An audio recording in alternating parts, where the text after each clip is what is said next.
to another episode of the Rich Ad Poor Ad podcast. This is your host, Zach Johnson.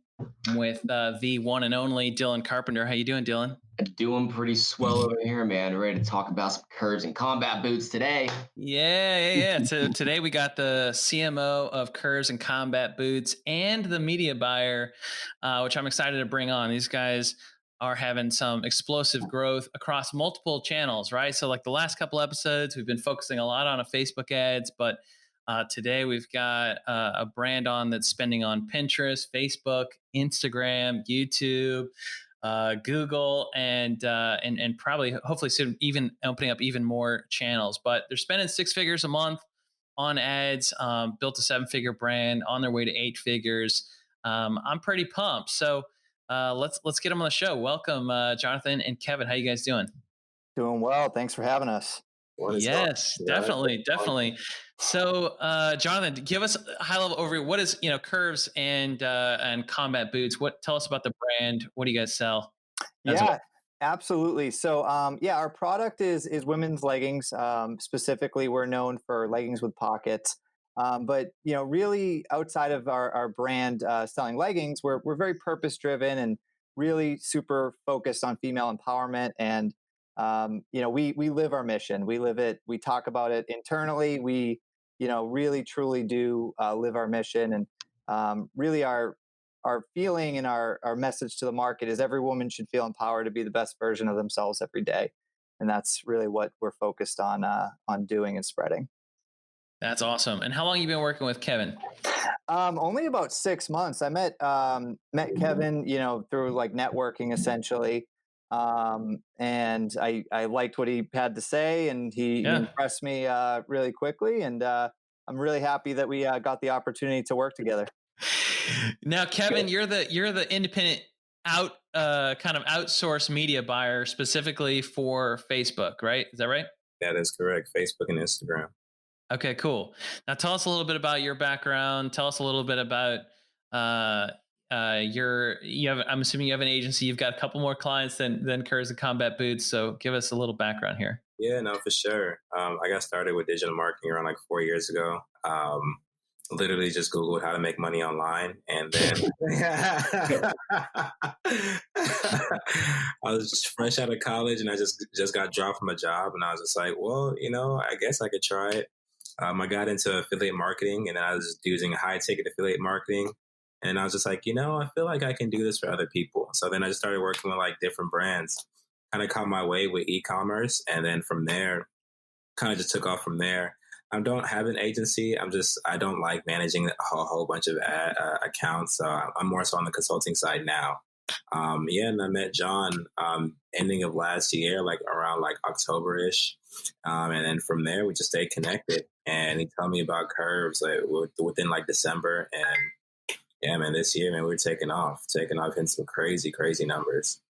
Absolutely. That's awesome. So give us a little bit of insight. How much are you guys spending on Facebook ads right now versus some of your other channels? Go ahead, Kevin. So it's funny because like when we first got the account, right, they were probably spending around like in the a monthly around like 200, not 200,000, not 20,000, maybe around like 20,000. But the goal was, Jon was telling me, hey, like this year we're trying to get to 8 figures. And so we've just been slowly ramping up and scaling. So now, just depending on like what type of jobs we have now, we're relatively spending around like 60 to about 80 to 90K on a monthly basis. Nice. That's awesome. Congrats on scaling it up that much. That's super cool. Yeah. So you guys have a standing weekly. And this show is all about helping the advertising ecosystem learn the financial principles of scaling ads, right? So that comes across in your guys' relationship in terms of setting budgets and obviously setting some KPIs, which we want to dive into those. But we always like to start the show of like, what are some financial principles, particularly with Jonathan on your side, as you're communicating back the marketing spend back to the CFO and the CEO? What are some financial principles and best practices that you can share with the advertising community that they can, implement and start whether it's better managing their cash or their budgets or their spend? What advice do you guys have? Yeah, I think for us, it all comes down to the team and checks and balances. As we were kind of discussing earlier, I'm always asking for more spend, more budget, more scale.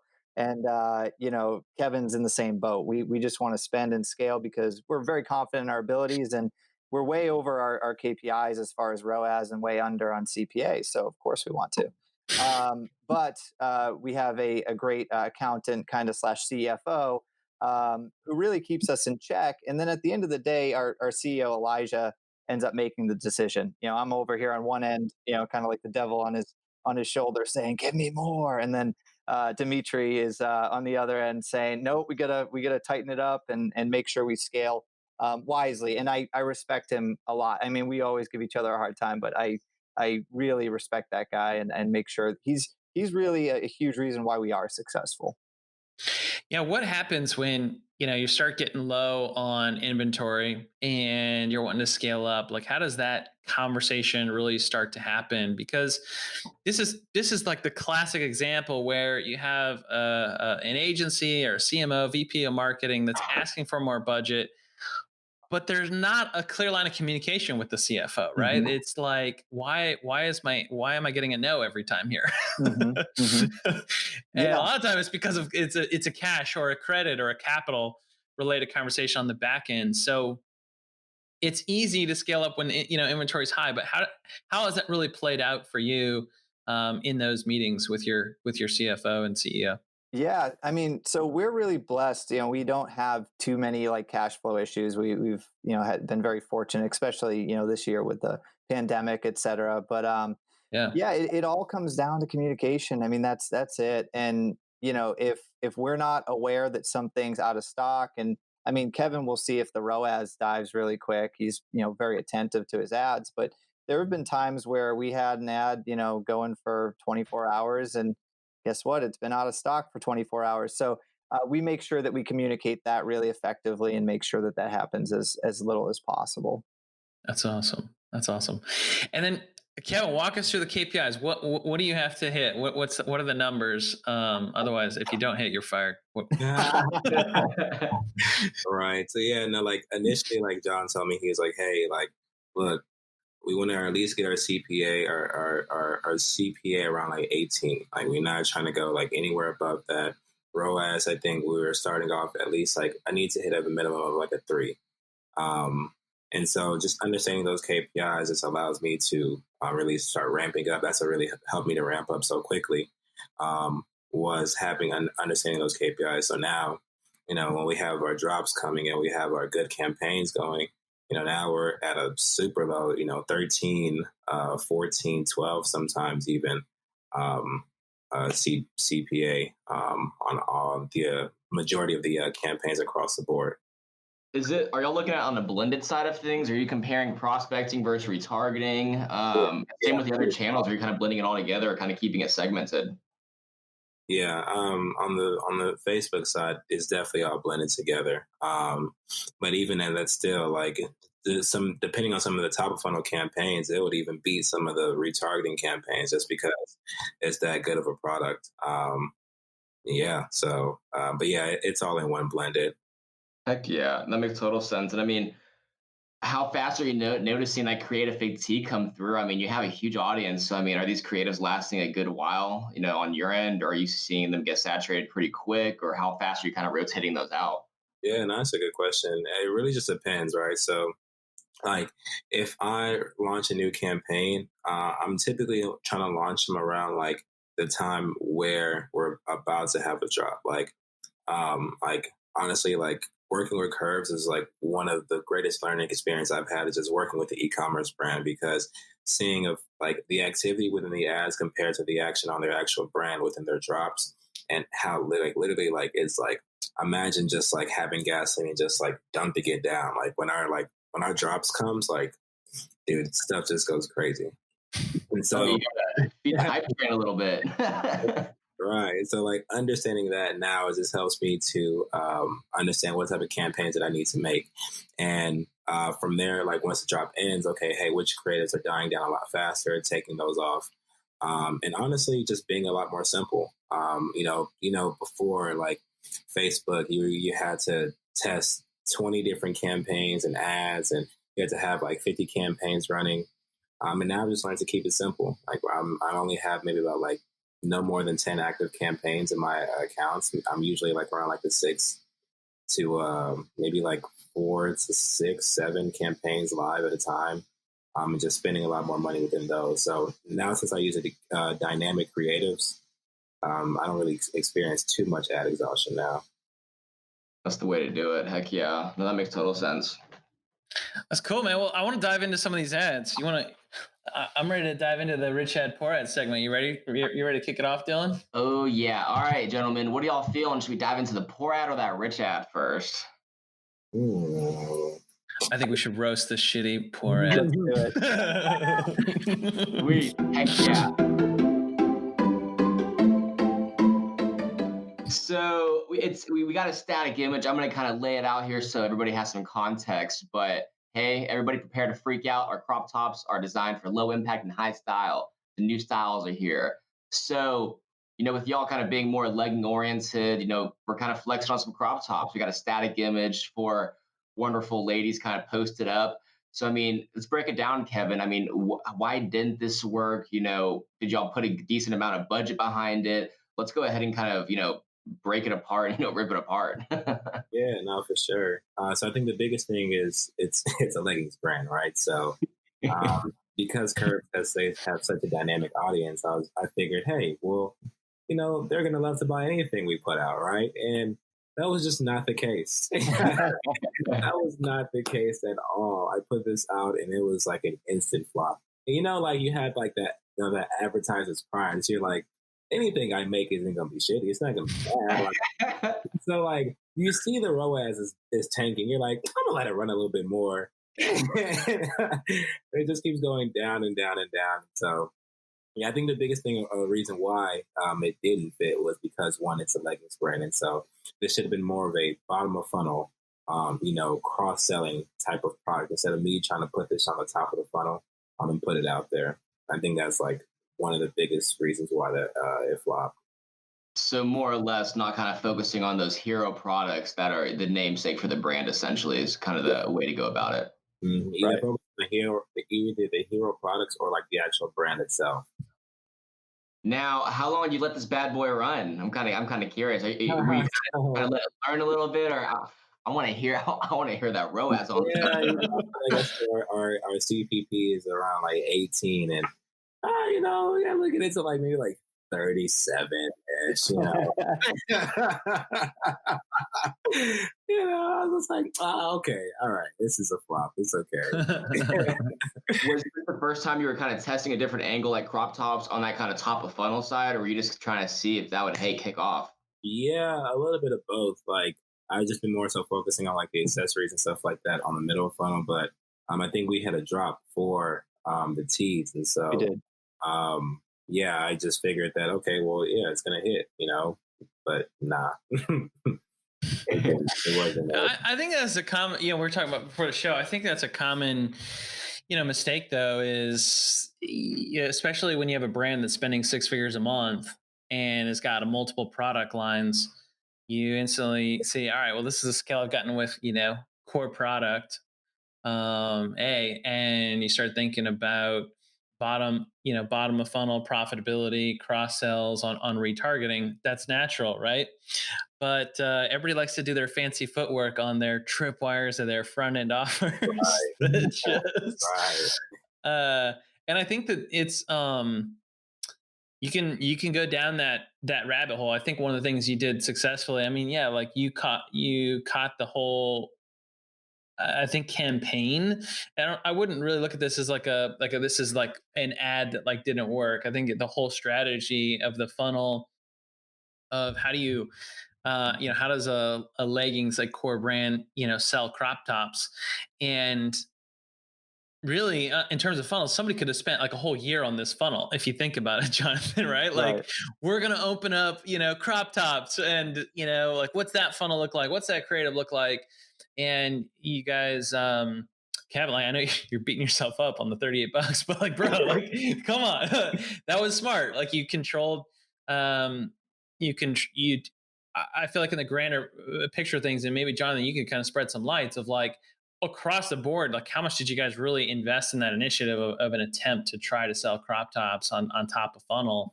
Or, or did you really, do it the right way in the sense that like throw up some ads and see what the click-through rate is before we even invest in this? Yeah, it was testing, and at the end of the day, you need to test. You need to, and I give, I make sure Kevin has kind of free reign to just test what he wants. I wholeheartedly trust him as the expert to figure it out, and he might have been a little bit proud at the beginning, but he quickly, put his ego aside and said, "Hey, this just isn't working." And at the end of the day, the numbers don't lie. You took your medicine, Kevin. You took your medicine.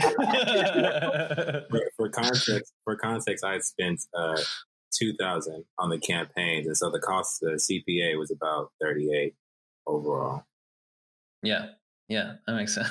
Man, hey, that's a great thing to kind of bring up, Zach. Because I mean, yeah, if it's a funnel, you can dedicate a lot of time to it. Hey, let's get a photo shoot for the crop tops. Let's go ahead and get some models to where that could take you down a rabbit hole to where we're going super negative versus let's go ahead and test what we got first, see if there's a proof of concept, and then kind of prove it out a little bit more. Mhm. I mean, I think that's a killer. Poor ad kind of it's more strategy and funnel to kind of really capitalize on, because shoot, that could have been a rough one. And we're gonna link these ads up in the show notes for everybody listening in, but I'll give another point here. Even though it's technically a loss, Kevin, on a couple grand, like the creative here was not over the top, right? Like it's clearly like MVP. Like, here's some pictures of 4 women on crop tops, like with white shoes. Like you didn't overthink it, which, as I'm looking now, switching over gears, like that's not the case with your rich ad, right? So, kudos to you on keeping it MVP and controlling your losses there, and controlling that test across the board. So super cool. Not bad. It's not that bad. All right, let's dive into it. Let's talk about the rich ad.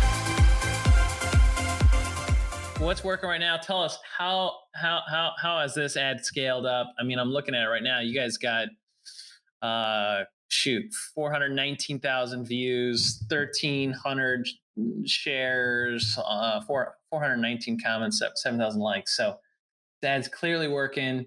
The creative is pretty primo. It's your classic D2C video with jump cuts about every half a second to get your attention. So lay it out. How is this ads perform? How much is it scaled? Give us the juicy details. Yeah, man. So I remember when Jon, he told me about this ad before we launched it, and he's just like, "Yeah, man, they made this new video. Check it out." Jon, I never told you this, but my expectations were pretty low. I was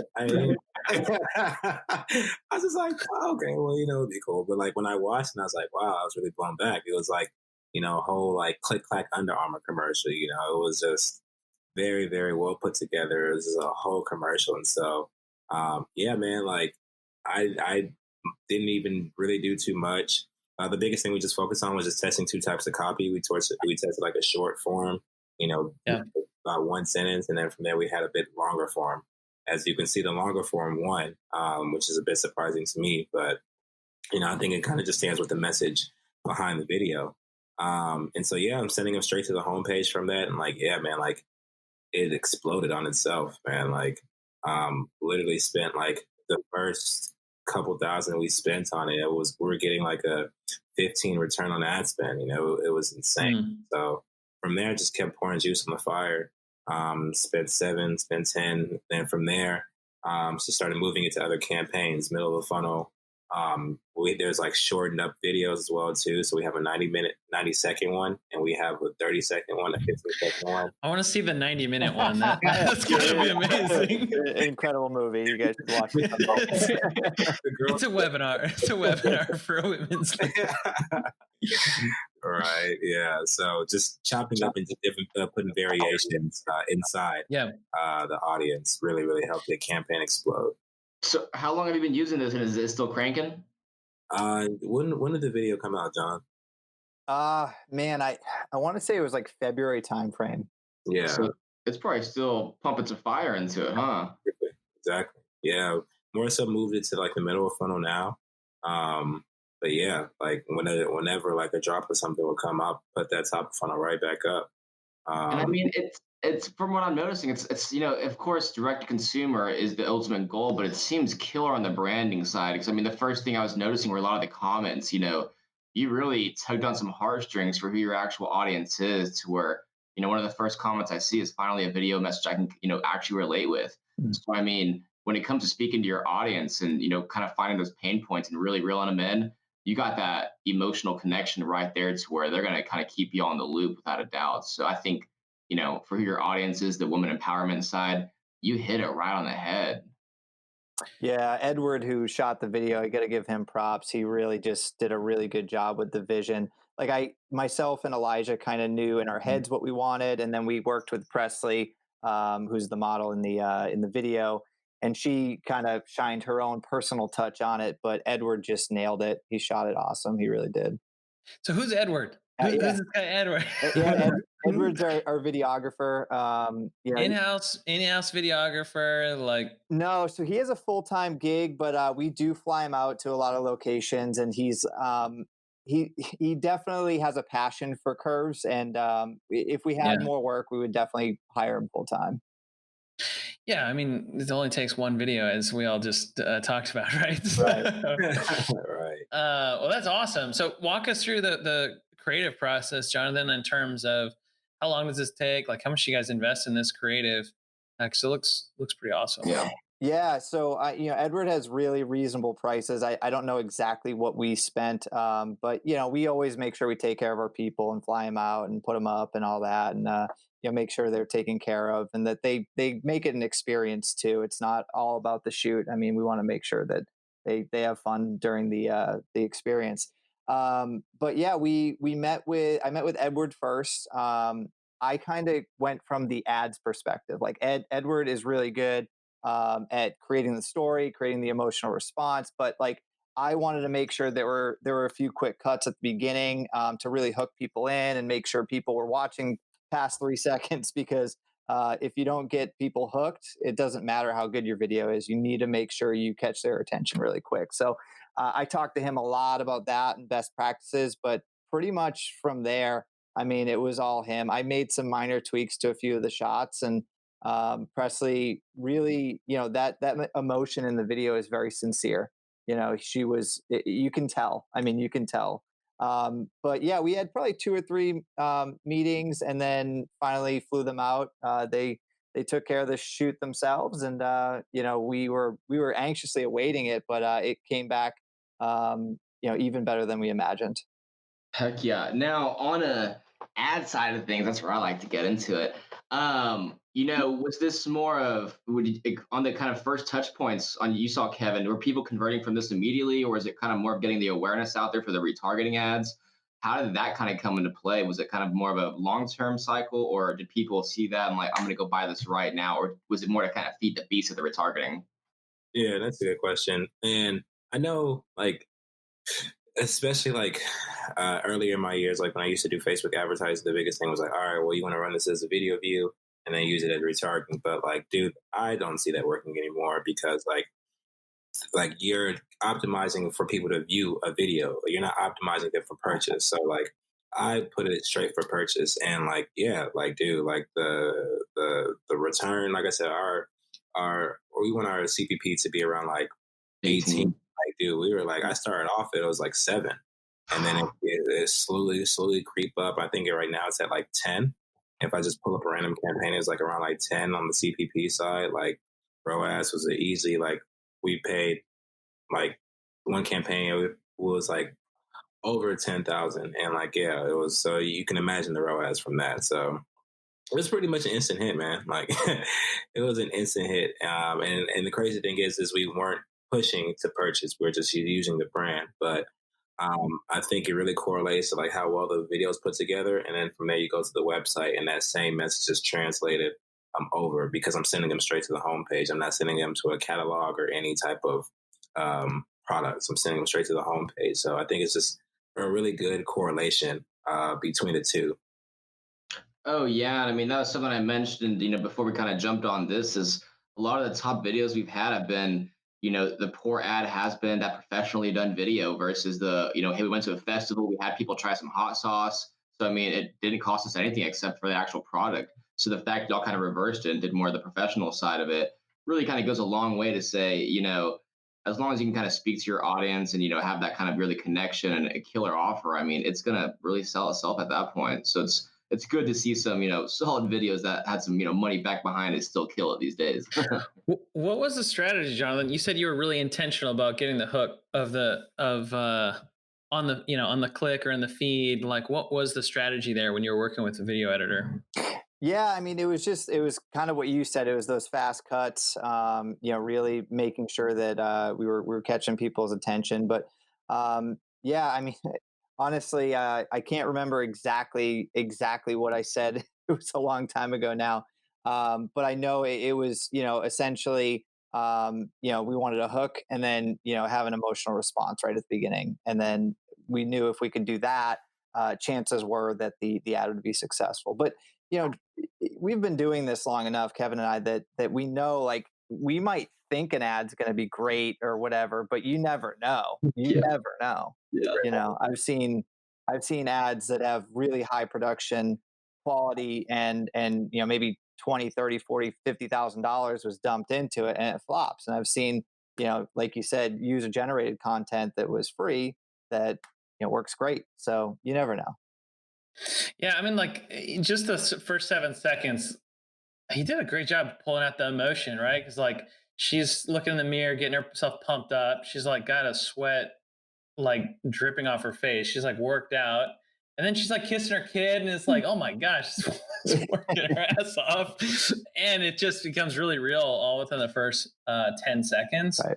I do think, he caught the exhaustion, the intent, like the intensity of the workout, like all that's captured really well. Mm-hmm. You think about like what the video could have been, man. It could have like it could have just been somebody like literally like going up a leg line and showing that there's pockets on the leggings, right? Yeah, Like yeah. that's what any direct response, like non-creative, non-brand marketer would do of like, oh, so it's leggings with pockets. Okay, let's really focus on the pockets, right? Like, Yeah. and as much as we like to talk about the numbers, I mean, I feel like this is it did great for your brand, right? Because you Exactly. said at the beginning of the show, Curves and Combat Boots is all about empowering women. And I mean, it's a beautiful thing when your best performing ad like totally speaks to the brand. Right. I mean, that is just so awesome, right? When that happens, it means you get to keep your jobs. Kevin gets to manage a little bit more ad budget. Like you get to expand to different audiences as well too. Now I can focus on something completely different as like moms, who would have never, maybe they don't know about leggings, but because they're a mom, now they can relate to that video, and vice versa, just with other targetings and things like that.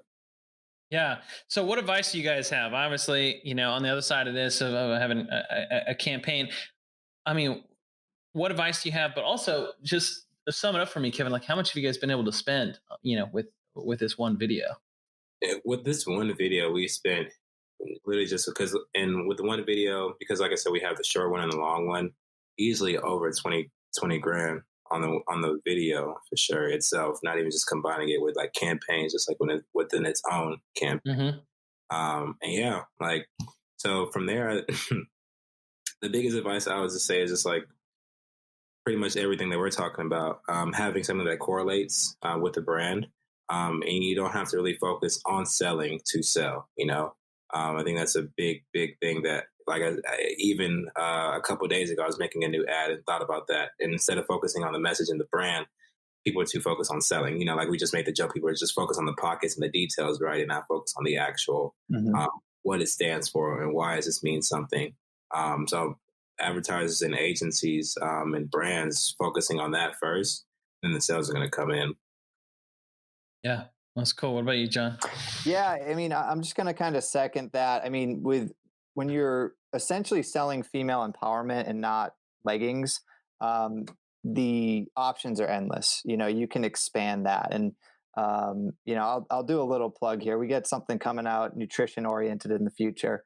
And our whole goal is, it's female empowerment. It's that is what we're doing. We're creating supplements, nutrition supplements to help empower females. So we're going from doing it on like in a fashion sense and a message sense to like, we're literally going to be putting, high quality nutritional supplements in women so that they can perform better on a day in and day out basis. So now the options are endless, right? And that's why we led with the brand. We weren't trying to, I mean, not that we were trying not to, but we weren't really intending for this to be a huge seller. We weren't intending for the ROAS to be where it was. I even actually, because I'm not as skilled as Kevin, I was like, yeah, we should just do the video view campaign, like exactly what he said we shouldn't do. And he's like, John, we're not going to do that. Let's optimize the purchase. And he was right. And that's why he does his job and I do mine. That's awesome, man. Well, you guys have been super awesome. Thank you so much for opening up the kimono and sharing with us your winning and losing campaigns. Not everybody wants to accept their losses or even talk about their losses as much as they want to brush them under the rug. But I feel like the internet and the advertising world needs to see more of the losing campaigns and what were the takeaways, right? Because we all see the winning campaigns out there, but we really learn from when we're taking our medicine, like Kevin. Well, cool. Well, so Kevin, tell us where other people that you're a free agent, man. So where can people learn more about getting in touch with you, and if they're in the female empowerment space, or they're wanting to scale an ad campaign, video ads, like where can they find you? Yeah, no, for sure. So yeah, best place to connect with me is you can find me on Instagram. It's Kevin Joseph, ITS Kevin Joseph. And then I made a tool. Basically wrote an article breaking down exactly how one of the winning campaigns that we had with Curves. So it goes into detail of how ways that advertisers and brand can do it with their own companies on their own type of scale. You can get it at workwithkevinj.com/guide. That's workwithkevinj.com/guide. Sweet. Awesome, man. And Jonathan, where can people connect with you, and tell us a little bit more about what's coming down the pike with Curves and combat boots? Yeah. So if you want to connect with me, LinkedIn's probably the best place. Kevin's your guy if you really want to have someone running your ads. But yeah, I just want to shamelessly promote Curves and combat boots. We do have a great product. My fiance wears them, my sister wears them, and they love them. So yeah, that's really what I'd like to promote. And if you keep an eye out on our website, you're going to see a little link in the top corner, and that's going to be to stay informed on Be Empowered Nutrition. That's going to be our nutrition company coming out. Ooh, I love it. I love it. Awesome stuff. Let's wrap it up, Dylan. Take it home. Yeah, well, hey, I mean, we broke down into some killer ads, a killer video that's going to probably last forever. Chop it up, reuse it. It's, the best part about it. So, I mean, branding, direct response, all about it. But hey, when it comes to incorporating a new funnel, some new products, play it safe. Don't go too overboard out of the gate. This is a great example of that. But hey, Curves and Combat Boots, Kevin, John, thanks for coming on, y'all. That was an absolute blast. And hey, we're pumped. Y'all took the time to kind of, dive into some really goodies. And this was super valuable. Thanks, guys. Thanks, Dylan, Zach. You guys are great hosts. Thank you, guys.